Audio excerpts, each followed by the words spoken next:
EPR Group, 2 and 3 BHK premium apartments at Patancheru. Comfortable pricing, GHMC and RERA approved.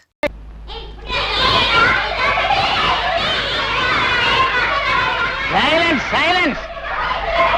Right! నోరు తెరండి, చర్మం ఒలిచేస్తాను. ఈ వంట వార్పు ఎవరి కోసం? మీకోసం, మీ మధ్యాహ్న భోజనం కోసం. ఒక్కరోజు వంట మనిషి రాకపోతే నా ప్రాణాలు పోతున్నాయి కదా.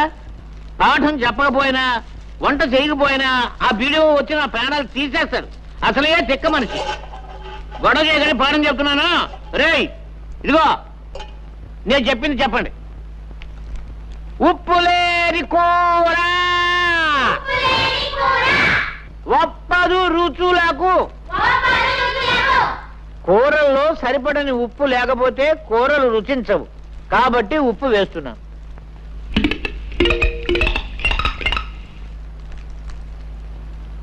ఆ తర్వాత రే బడుద్దాయిలారా, పద్యం మాత్రం చెప్పండి, నన్ను చంపకండి. పద్యం మాత్రం చెప్పండి రా. పప్పులేని తిండి ఫలము లేదు అంచేత, అంటే పప్పు తినకపోతే తిండికి ఫలితం లేదు. కాబట్టి ఇదిగో పప్పు వేస్తున్నాను.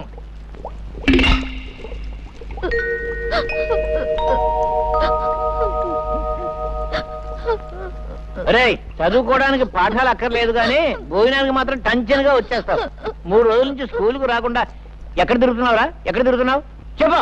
మా అయ్యకి 4 రోజుల నుంచి జ్వరం అండి. కూలి పనికి కూడా వెళ్ళటం లేదండి. 3 రోజుల నుంచి అన్నం కూడా తింటం లేదండి. ఇవాళ బాగా ఆకలేసి పళ్ళు తిందామని వచ్చానండి.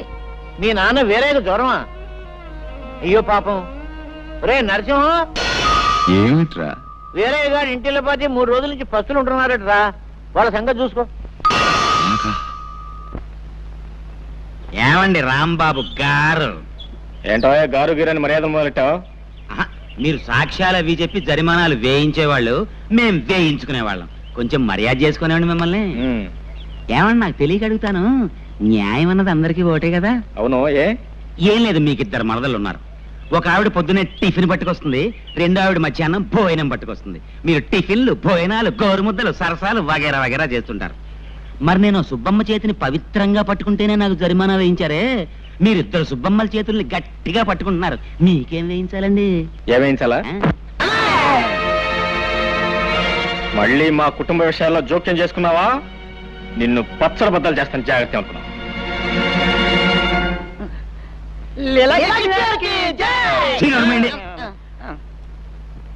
సర్వే జన సుఖినో భవంతు.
మీద చేయి చేసుకుంటారా నువ్వు?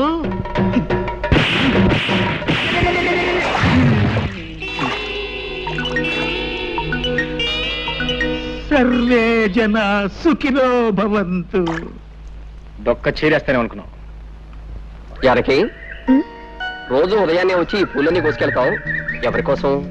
సగం దేవుడి కోసం, సగం నా కోసం. అలా ఎందుకు? మొత్తం పూలన్నీ దేవుడికే ఇచ్చేయచ్చుగా. పూర్తిగా ఇవ్వమని దేవుడు నన్ను ఎప్పుడూ అడగలేదే.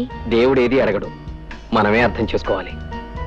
అడగకుండా అర్థం చేసుకుంటే అదొక్కోసారి అపార్థం కావచ్చు. అయినా దేవుడికి పూజారంటే భయం కాబోలు. ఇంతవరకు నోరు మెదపలేదు. దేవుడికి భయం ఏమిటి? సమయం వస్తే పూజారి పిలక పట్టుకొని ఆడించేస్తాడు.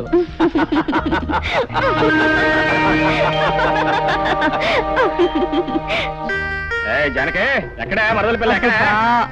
ఏం కొంప మునిగిందని అలా గొంతు చించుకొని అరుస్తున్నావు? అంటే గొంతు చూసుకుని నడుస్తున్నాను నీకోసం. నానా ఇదే నానా అదే ఎంత కష్టపడి గోరింటా తీసుకొస్తే గొంతు చూసుకుని నడుస్తున్నాను. గొంతు గొంతు గొంతు గొంతు. సర్లే, అలాగే అక్కడ పెట్టి వెళ్ళు. ఇక్కడ పెట్టినా? ఇక్కడ పెట్టాను నేను తీసుకొచ్చింది పళ్ళు పళ్ళు రాలకూడదు అనుకున్నావు. ఇదిగో నువ్వేం చేస్తావు నాకు తెలీదు. పుస్తకం బోడి పుస్తకం బావగారిని నానా కష్టాలు పడి నీకోసం గోరింటా తీసుకొస్తే పుస్తకం బోడి పుస్తకం అని. ఇదిగో నువ్వేం చేస్తావు నాకు తెలీదు. ఈ గోరింటాకు మెత్తగా రుబ్బు. ఏది గారెల కోసం పప్పు రుబ్బుతారే పప్పు అంత మెత్తగా రుబ్బు. రాత్రి పెట్టుకో. తెల్లారడం ఏంటి? అయ్యగారి కళ్ళు తెరవడం ఏంటి? ఎర్రగా పని నీ చేతులు చుట్టం ఏంటి? పెట్టుకొస్తా అనవే పెట్టుకొస్తా పెట్టుకో. ఇగో మర్చిపోయినాయి మొత్తం నువ్వే పెట్టుకోవాలి. అత్తయ్య కూడా ఇవ్వద్దు. ఆ మరదల పిల్ల లేదు కొట్టి పిల్ల దానికి అసలు ఇవ్వద్దు. మొత్తం నువ్వే కాళ్ళకి చేతులు ముఖాన్ని మొత్తం పెట్టుకోవాలి. మొత్తం పడిపోవాలా?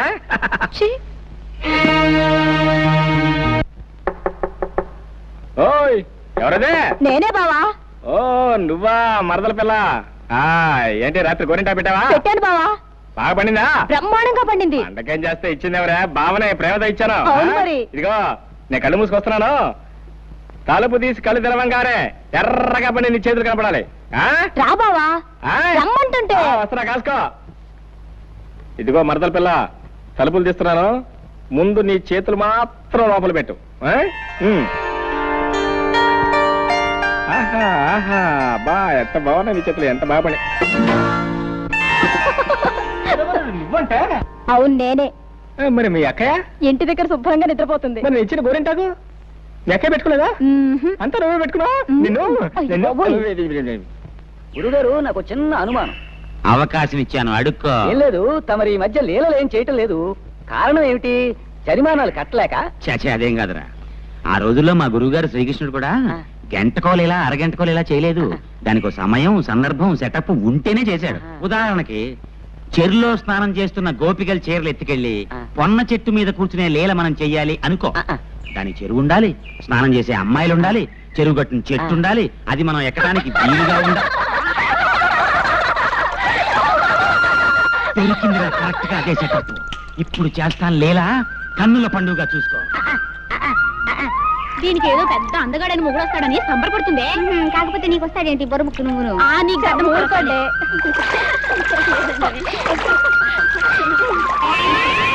ఆలస్యమైంది, పదండి వెళ్దాం.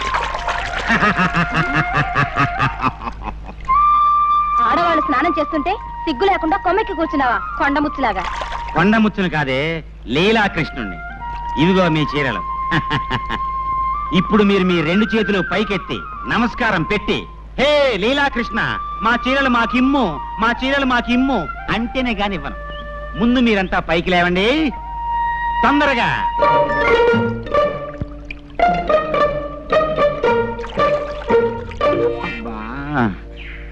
భాగవతంలో శ్రీకృష్ణుడు చీరలు మాత్రమే ఎత్తుకెళ్ళాడని రాసింది. లంగాలు బాడీలు ఎత్తుకెళ్ళినట్టు లేదు.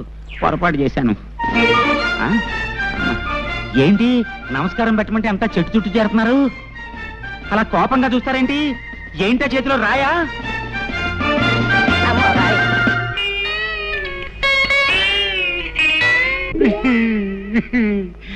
ఆనాడు వస్త్రాపరణం ద్రౌపదికి జరిగింది, ఈనాడు నాకు జరిగింది.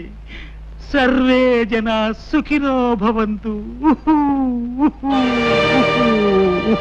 లేటు మురళీకృష్ణ గారు అబ్బాయి లీలాకృష్ణ. ఆగండి ఆగండి.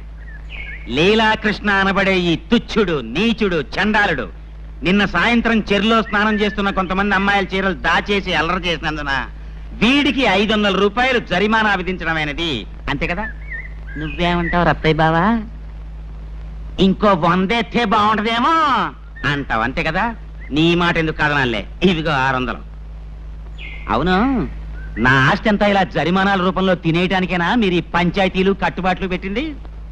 ఇక మీదట నువ్వు వెధవ పనులు చేసి జుల్మానా చెల్లించిన నీ పాపిష్ట డబ్బి పంచాయతీ ముట్టుకోదు. ఇక నుంచి నువ్వు ఏ పొరపాటు చేసినా నీకు దేశశుద్ధి చేసి గ్రామ బహిష్కారం చేస్తాం కాబట్టి అంతేకాదు, నీకు 2 నెలలు టైం ఇస్తున్నాను. దేనికి? నువ్వు పెళ్లి చేసుకుని ఒక గృహస్థుడివి కావాలి. అన్యాయం, ఇది చాలా అన్యాయం. ఈ పెళ్లి పెటాకులు నాకు కుదరవు. గురువు గారు, పెళ్ళంటే అర్థమైంది, పెటాకులు అంటే అర్థం ఏమిటండి? పెటాకులు అంటే పెళ్లితో పాటు మనం తగిలించుకునే అత్తగారు మామగారు అనే తాటాకులు అన్నమాట. అర్థమైందా? ఇది చాలా ఊరికే అరవకు, ఇది పెద్దలందరూ కలిసి చేసిన నిర్ణయం. ఓహో అలాగా, అయితేనే పెళ్లి చేసుకు తీరాలి, అంతే కదా? పదండి. ఈ ఇంట్లో పెట్టిన వస్తువు పెట్టిన చోటు ఉండదు కదా, దిక్కు దివాణా లేని కొంపైపోయింది. చీ. ఏంటే గారు? నా కళ్ళజోడు ఏమన్నా చూసావా? నాకెందుకే గారు? నెట్టేసి కొట్టుకోవడానికి చూసావని అడిగితే అబ్బబ్బబ్బా, ఏమిటి అరుపులో? నువ్వు లోపలికి వెళ్ళు. ఏమిటి తాతయ్య, ఏమిటి గొడవ? గొడవ కాదురా, పెట్టిన వస్తువు పెట్టిన చోట కనిపించడం లేదు. ఇప్పుడు ఇంతకీ నీకేం కావాలి? కళ్ళజోడు కావాలి, కాఫీ కావాలరా? ఇదిగో కళ్ళజోడు నీ జేబులోనే ఉంది. ఈ కాఫీ అంటావా? కాసేపట్లో జానకి వస్తుంది, కమ్మడి కాఫీ ఇస్తుంది. జానకి ఎందుకు వస్తున్నారు ఇక్కడికి? జానకి మన ఇంట్లో పని పిల్ల టెన్షన్గా వేళకొచ్చి కాఫీ కాసి ఇవ్వడానికి. అసలు ఇదంతా నా కర్మలేరా? మీ అమ్మ నాన్న గారిని బ్రతుకుంటే నీ ముక్కుకు తాడేసి ఘాటి కట్టేసి ఉండేవాళ్ళు. ఈ ముసలి తాత అలసి చూసుకునేగా పెళ్లి మాట ఎత్తినప్పుడల్లా దాటేస్తూ వస్తున్నావు. ఒరే బాబు, నువ్వు ఎవరినైనా ప్రేమించావా ఏమిట్రా? చెప్పరా బాబు. నేను అనుకో. ఎవరా పిల్ల? నేను ప్రేమిస్తే సరిపోయింది, అవతల అమ్మాయి ప్రేమించొద్దా? నీకేం తక్కువ. ఆ పిల్ల ఎవరైనా సరే ముక్కుకు తాడేసి పట్టుకొస్తాను. చెప్పరా బాబు, చెప్పు. జానకి. అమ్మ పడవా, నాకు తెలుసు. నీ నోట్లో నుంచి ఆ మాట ఎప్పుడు వస్తుందా అని ఎదురు చూస్తున్నాను. ఇదిగో ఇప్పుడు వెళ్ళి మాట్లాడుస్తాను. ఆ పై పంచ కళాయిల పట్టాగే. దీనికి పెద్ద ఆలోచన ఎందుకు మరీను? భక్తుడికి రామాలయం ఎంత అవసరమో పేదవాళ్ళకి అన్నదాన సమాజము అంతే అవసరం. మనం అందరం పూనుకుంటే ఊళ్ళో పెద్దలంతా ఇక్కడే ఉన్నారు. చాలా సంతోషం, చాలా సంతోషం. ఇదంతా చూసి ఏమిటా అని మీరు ఆశ్చర్యపోతున్నట్టున్నారు. ఏం లేదండి, మీరంతా నేను వెంటనే పెళ్లి చేసుకోపోతే నన్ను గ్రామం నుంచి బహిష్కరిస్తా ఉన్నారు. ఆలోచిస్తే మీ నిర్ణయం చాలా కరెక్టే అనిపించింది నాకు కూడాను. అందుకని పిల్లని అడగడానికి వచ్చానండి. ఎవరింటికి వచ్చావు? ఎవరి పిల్లని అడగడానికి వచ్చావు? బాలేవారండి మీరు, మీ ఇంటికే మీ పిల్లనే. పిచ్చి కృష్ణ, ఒళ్ళు దగ్గర పెట్టుకునే మాట్లాడుతున్నావా? చూడండి, నేను చాలా పెద్ద మనిషిలాగా తెల్లలాల్చి తెల్ల పైజమా వేసుకుని వస్తే పిచ్చి కృష్ణ పుచ్చు కృష్ణ అంటే తప్పు. నోర్మై, ఈ ఇంటికొచ్చి పిల్లని అడగడానికి ఎంత ధైర్యం రా నీకు? నా పిల్లలు జాతి రత్నాలు రా. నీలాంటి గులకరాళ్ళకిచ్చి పెళ్లి చేసే నికృష్టుని కాదు. ఇంకొక క్షణం నా కళ్ళ ముందుంటే నిన్ను నేను క్షమించాలి. పో బయటికి. నేను గులకరాయినా? గులకరాయి? సరేనండి, మీ జాతి రత్నాలకి నాకన్నా గొప్ప మొగుని తీసుకొస్తారేమో చూస్తాను. ఏమిట్రా నువ్వు చూసేది? సమయానికి వచ్చి ఏమిటి మావయ్య? ఏం లేదు. ఏమిట్రా నువ్వు కూర్చావు? నీకంటే గొప్ప సంబంధాన్ని నేను తీసుకురాలేనను కదూ అన్నావు. ఇలా చూడు, ఊరందరి చేత మెచ్చుకోబడే గుణవంతుడు బుద్ధిమంతుడు అయిన రాంబాబు నాకు మేనల్లుడే కాదు, ఈ ఇంటికి కాబోయే అల్లుడు కూడా.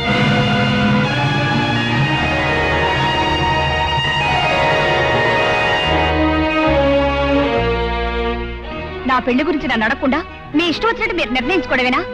ఆడపిల్లైనంత మాత్రాన మీరేం చేస్తే దానికి నేను తలూపాలా? ఈ పెళ్లి నేను చేసుకోను. ఏమిటే ఊరుకుంటున్నాం కదా అని రెచ్చిపోతున్నావు? బావకి ఏం తక్కువ నిలుగుతున్నావు? నాకేం తక్కువ అని నేను అడుగుతున్నాను. బుద్ధి జ్ఞానం ఈ రెండే తక్కువ. అన్నపూర్ణ, నువ్వు లోపలికి. అమ్మ జానకి, ఇలా రామ్మ. ఇలా కూర్చోతండి. అమ్మా, మనకున్న ఆస్తి ఏ పాటు ఉంటుందనుకుంటున్నావు? పట్నంలో ఒక పెద్ద డాక్టరు నెల సంపాదన అంత ఉండదు. కనీసం ఒక కాంట్రాక్టర్ ఇంజనీర్కి ఇచ్చే లంచం పాటు ఉండదు. అందుకని ఇంజనీర్లతోనూ కాంట్రాక్టర్లతోనూ సంబంధం అందుకునే అంతస్తు మనకి లేదమ్మా. అలాగని నేను ఏ పట్నంలోనూ 300 400 తెచ్చుకునే గుమస్తాకిచ్చి కట్టబెట్టలేదు. బుద్ధిమంతుడు యోగ్యుడు అయిన భావం నువ్వు పెళ్ళాడితే నువ్వు మా కంటి ముందుంటావని, నీకు మేము కంటి ముందుంటామని, ఒకళ్ళకొకళ్ళు చేదోడు అదోడుగా ఉంటామని ఇన్ని ఆలోచనలతో ఈ నిర్ణయానికి వచ్చామమ్మా. ఏమంటావు?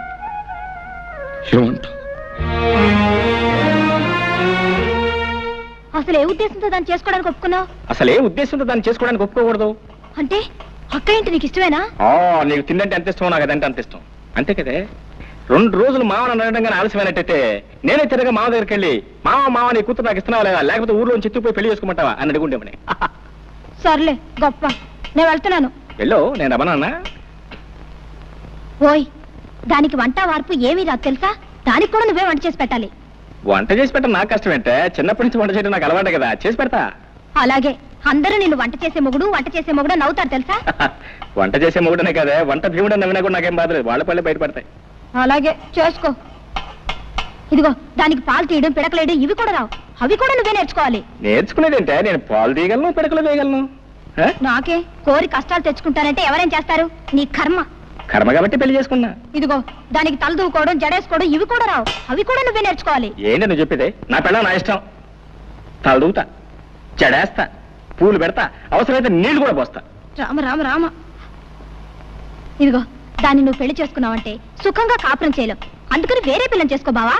ఏంటి నువ్వు చెప్పేది? మేనమామ కూతురు పెళ్లి చేసుకుంటా అని చెప్పాను, చెప్పిన తర్వాత పెళ్లి చేసుకోకపోతే బాగుంటుందా? అంటే నీ మామకున్నది ఒకటే కూతురా? ఉండటానికి 2 కూతురు అనుకో, ఉంటే మాత్రం ఇద్దరు చేసుకుంటానా? పూర్తిగా ఇష్టపడే ఈ పెళ్లికి నువ్వు అంగీకరించావా?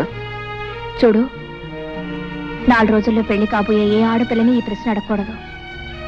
అడిగితే సమాధానం చెప్పదు. సుముహూర్తే సావధాన, సుముహూర్తమస్తు సుప్రతిష్ఠితమస్తు, అయం ముహూర్త సుముహూర్తోస్తు. ధర్మే చ అర్థే చ కామే చ త్వయేష నాతిచరామి. ఆహా, అంటే సర్వకాల సర్వావస్థల్లోనూ కలిమిలో గాని, లేమిలో గాని, కష్టములో గాని, సుఖములో గాని, ఆశలో గాని, నిరాశలో గాని, మోక్షంలో గాని ఒక్కరిని విడిచి మరొకరు ఉండము అని అర్థం. ఎంత పవిత్రమైన అర్థం అందులో ఇమిడి ఉందో మీరు అర్థం చేసుకోండి. ఎంత గంభీరమైన భావం అందులో ఉందో మీరందరూ తెలుసుకోండి. మాంగళ్యం తంతునానేన మమ జీవన హేతునా, కంఠే భద్రాని శుభగే దేవ శరదాం శతం, సర్వమంగళ మాంగళ్యే శివే సర్వార్థ సాధకే, శరణ్యే త్ర్యంబకే దేవి నారాయణి నమోస్తుతే. ఆ మాటకు వస్తే ఓ మగాడు ఆడదాని మెడలో తాళి కట్టడం అంటే, ఓ స్త్రీ నా పరువు, ప్రతిష్ట, నా గౌరవం, సంపద, నా శరీరం, మనస్సు అన్నీ ఈ పసుపు తాడుగా నీ మెడలో వేస్తున్నాను అని అర్థం. ఆ ముడివడిన కొంగులు పవిత్రమైన వివాహం అనే బంధానికి చిహ్నం. అగ్ని చుట్టూ ప్రదక్షిణం చేయడంలో ఒక గొప్ప విశేషం కూడా ఉంది సుమండి. వేద మంత్రాల శబ్దంలో, పండిత శ్రేష్ఠుల పవిత్ర ఆశీస్సులతో పడిన ఈ 3 ముళ్ళకి సాక్ష్యం నేను సుమా. ఇంత పవిత్రమైన బంధాన్ని ఎవరు కించిపరిచినా, ఆటలాడుకున్నా జీవితాలు మసైపోతాయి సుమా అని హెచ్చరిక. అయ్యా, అదండి ఈ విషయం. సాంప్రదాయం ఈ కాలం కుర్రాలకు శాదస్తంగా కనిపిస్తుంది కానీ దాని అర్థం తెలుసుకోవడానికి ఎవరూ ప్రయత్నించడం లేదు. ఇది సరే, ఇక వివాహం పూర్తయింది, ఇక విందు భోజనాలు కానిద్దాం, లేవండి.